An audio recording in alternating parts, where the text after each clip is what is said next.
الحمد لله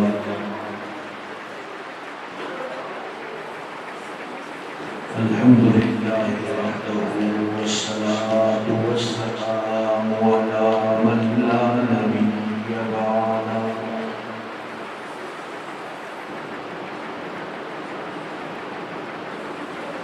نشهد أن لا إله إلا الله وحده لا شريك له لا شريك له ولا نظير له ولا بدير له ولا مشير له ولا معين له لا ضد له ولا ند له ولا مثل له ولا مثال له نشهد أن سيدنا وسندنا وحبيبنا وحبيب ربنا وطبيبنا وطبيب قلوبنا ومرشدنا وهدينا وسبلنا ورشدنا ومولانا ومقوانا وملجانا ومحترمنا ومخدومنا محمدا عبده ورسوله صلى الله تعالى عليه وعلى آله وأصحابه وبارك وسلم تسليما كثيرا كثيرا أعوذ بالله من الشيطان الرجيم بسم الله الرحمن الرحيم إن هذا القرآن يهدي وقال تعالى جل شأنه في مقام آخر ولقد يسرنا القرآن للذكر فهل من مدكر وقال النبي صلى الله عليه وسلم اقرأ وارتقب وارتقل كما كنت ترتل في الدنيا فإن منزلك عند آخر آية تقرأها أو كما قال عليه الصلاة والسلام صدق الله وصدق رسوله النبي الأمي الهاشمي الكريم ونحن على ذلك لمن الشاهدين والشاكرين والحمد لله رب العالمين. درود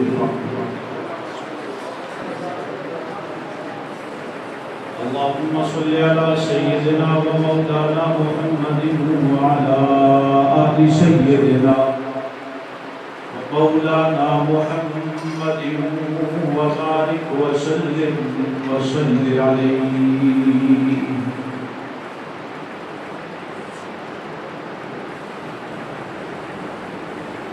وہ زمانے میں معزز تھے مسلمان ہو کر، وہ زمانے میں معزز تھے مسلمان ہو کر، ہم ذلیل و خوار ہوئے تارک قرآن ہو کر. یا الہی تمنا ہے کہ یہ سعادت نصیب ہو جائے، یا الہی تمنا ہے کہ یہ سعادت نصیب ہو جائے. تیرا قرآن سناتے ہی گولی لگے اور شہادت نصیب ہو جائے. انتہائی واجب الاحترام قابل مستقیم حضرات علماء کرام، آج کی یہ تقریب نماز تراویح کے اندر تدبیر قرآن کے اس مبارک موقع پر منعقد کی گئی ہے۔ دعا ہے کہ اللہ رب العزت حضرت قاری صاحب کا سنانا اور آپ کا سننا اپنی بارگاہ میں قبول و منظور فرمائے، اور دارین میں آپ کے لیے اس قرآن مجید کو اللہ پاک شفا کا ذریعہ بنائے۔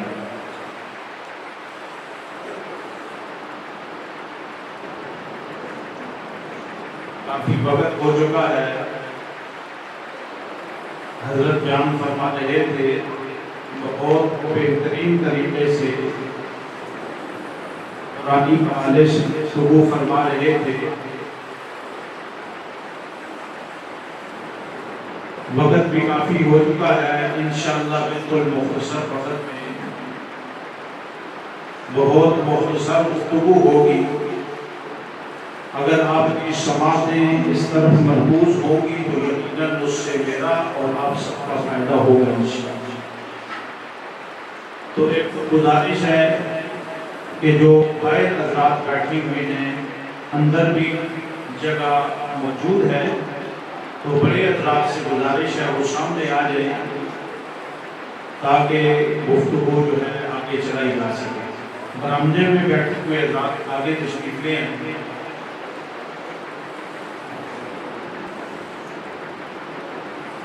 رب ذوالجلال نے ہمیں سرور دو جہاں صلی اللہ علیہ وسلم کا امتی بنا کر بھیجا، اس پر ہم رب کا جتنا شکر ادا کریں کم ہے۔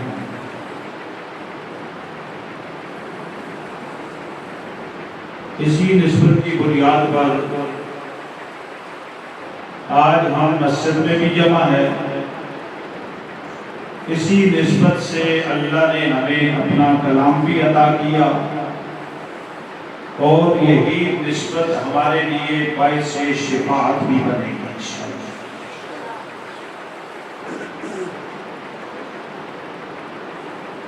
کوئی امت کا کوئی فرد اگر کم ظرفی کا شکار ہوتا ہے تو وہ ایک علیحدہ بات ہے، لیکن اس امت کو کم ظرفی کا شکار نہیں ہونا چاہیے،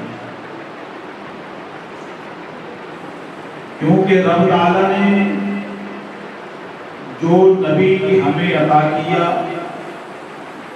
ایسا نبی کسی امت کو نہیں ملا۔ اوروں کو اور امتوں کو نبی ملے، ہمیں نبیوں کا سردار ملا۔ سبحان اللہ۔ اور یہ کوئی عام بات نہیں ہے، یا مبالغہ آرائی نہیں کر رہا، بلکہ حدیث پاک میں حضرت کعب احبار رضی اللہ تعالیٰ عنہ اس روایت کو نقل فرماتے ہیں کہ موسیٰ علیہ السلام ایک دفعہ ان پہ نازل شدہ کتاب تورات کا مطالعہ فرما رہے تھے، تو مطالعہ فرماتے انہوں نے دیکھا کہ ایک مقام پہ لکھا ہوا ہے کہ ایک امت آئے گی، وہ امت ایسی ہوگی کہ جس کی عمر 60 70 80 سال کے لگ بھگ ہوگی۔ تو موسیٰ علیہ السلام بڑے حیران ہوئے، کیونکہ موسیٰ علیہ السلام اور ان کی امتوں کی جو عمریں تھی وہ 1000 سال تھی۔ تو موسیٰ علیہ السلام حیران اس بات پہ ہوئے کہ اتنی مختصر عمر۔ تو موسیٰ علیہ السلام نے تورات کو بند کیا، بند کر کے اپنے رب کے سامنے ہاتھوں کو پھیلایا، پھیلا کے عرض کرنے لگے باری تعالیٰ یہ امت مجھے عطا کر دے۔ تو رب ذوالجلال نے فرمایا کہ ہے موسیٰ، اس امت کے لیے ایک نبی مقرر ہو چکے ہیں۔ تو موسیٰ علیہ السلام نے پھر تورات کو کھولا